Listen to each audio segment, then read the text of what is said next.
వాగులు ప్రవహించినాయి, చెక్ డ్యాములు పొరిగిపోయినాయి, ప్రతి చెరువు నిండుగా ఉన్నాయి.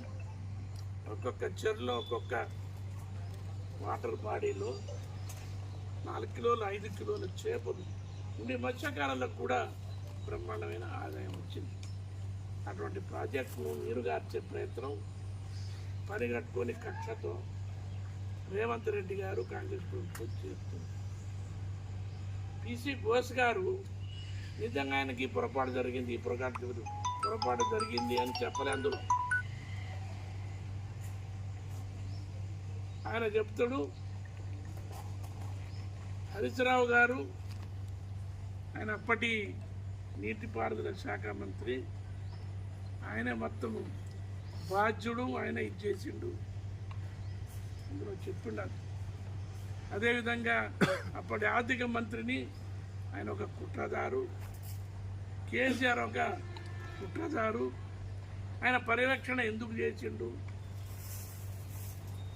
ఒక ముఖ్యమంత్రి ఒక ప్రాజెక్ట్ కట్టినప్పుడు పర్యవేక్షణ చేయడా? ఒక నీటిపారుదల శాఖ మంత్రి పల్లెట్ల జరుగుతున్నాయో అని పురమాయించడా? అది కూడా తప్పనే విధంగా మీరు అక్కడనే ఎందుకు కట్టిరు ప్రాజెక్టు, తుమ్మిడి కట్టిలో ఎందుకు కట్టలేదంటాడు ఆయన. ఆయనకు అవసరం ఉన్నటువంటి విషయం.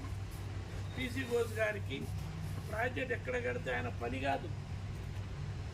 తుమ్మిడి గంటలో కట్టిరా, మేడిగంటలో కట్టిరా, లేకపోతే మిడిమాలను కట్టిరా, ఎన్ని రిజర్వాయర్లు కట్టిండ్రు, ఇది ఆయన చెప్పవలసిన పని కాదు, అని చెప్పే మాట కాదు, ఆయన పనే కాదు. ఆయన ఏమైనా అవకతవకలు జరిగినాయా లేదా తన పరిభాషలో చెప్పాలి. ఇట్లా కాకుండా కాంగ్రెస్ పార్టీ నాయకులు, ముఖ్యమంత్రి గారు, ఇతర మంత్రులు ఏది బయట విమర్శించిందో అదే అందులో పొందుకొచ్చింది. బయట తను ఈ పార్టీ నాయకుడు, కాంగ్రెస్ పార్టీ నాయకుడు, ముఖ్యమంత్రి గారు ఏది బయట విమర్శించిండ్రో మాట్లాడిండ్రో అదే ఆయన రిపోర్ట్లు క్రోడీకరించి ఆ మాటలే చెప్పి ఆయన రిపోర్ట్ ఇచ్చింది. సగం కంటే ఎక్కువ వీళ్ళు మాట్లాడిన మాటలే ఉన్నాయి ఆ రిపోర్ట్లో.